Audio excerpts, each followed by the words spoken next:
Looking at the ongoing crisis in the northwest and southwest regions of Cameroon, where sustainable peace have been threatened, there is a great need to develop peace-building strategies to respond to the problems arise from the conflict and violence so as to create a more just and sustainable future for all.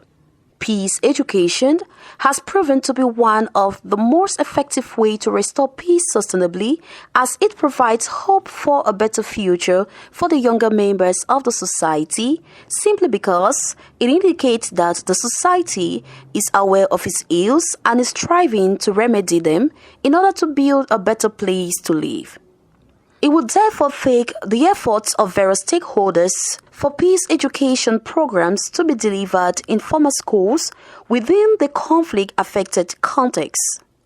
Women in Alternative Action Cameroon, on her part, have been at the front line to drive peace education under the project title Peace Education for a More Peaceful Northwest and Southwest Cameroon.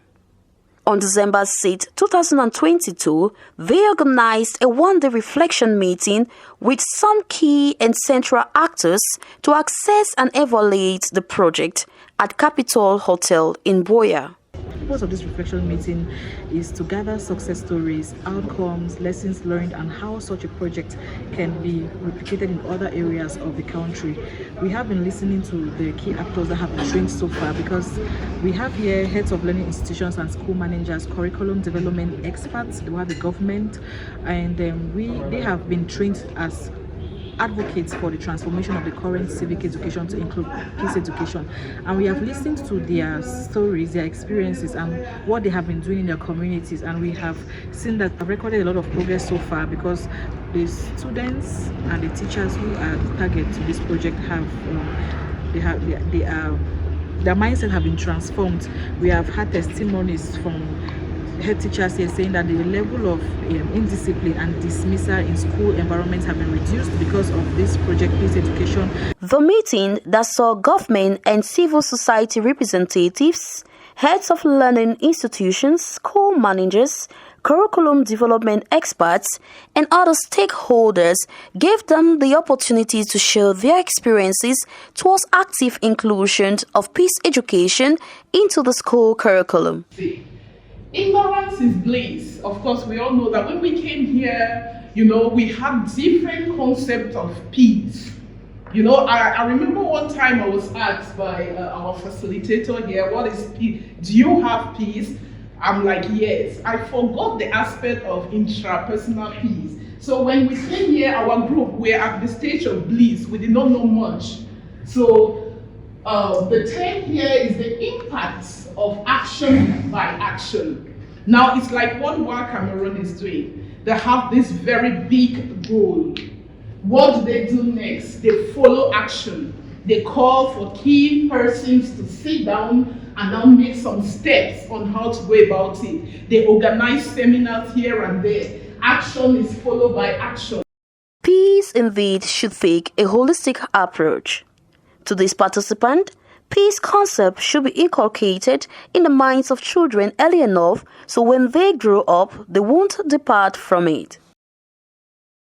I want to seize this opportunity to thank WAA Cameroon for what they have been doing to advocate for the introduction of peace education in our school system. And I think this is a laudable idea. What is happening with us in Cameroon is because we had never had the opportunity of inculcating peace in the mind of our children, even when they are born, so that as they grow, they should not depart from the culture of peace. And I want to seize this opportunity also to anybody listening to me to take this as a challenge.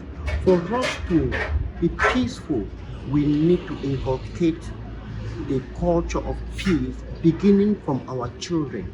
We need to continue to advocate for peace. We need to continue to sensitize for peace.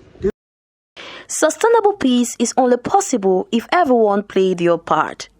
As such, civil society organizations are not left out when it comes to peace building and promotion. So far, in the implementation of peace, we've faced difficulties during community mobilization and getting advocates. Sometimes when we go to communities, it's difficult to mobilize people, given that people are still having the conception of they have fear in them. But when we come up like this, this project or this meeting gives us exposure on how civil society organizations can tackle peace buildings in schools and other institutions in our societies and communities, and how we can best advocate for peace. In order to build a safe and thriving communities and nation, there is a call on everyone to be peace advocates for a better humanity.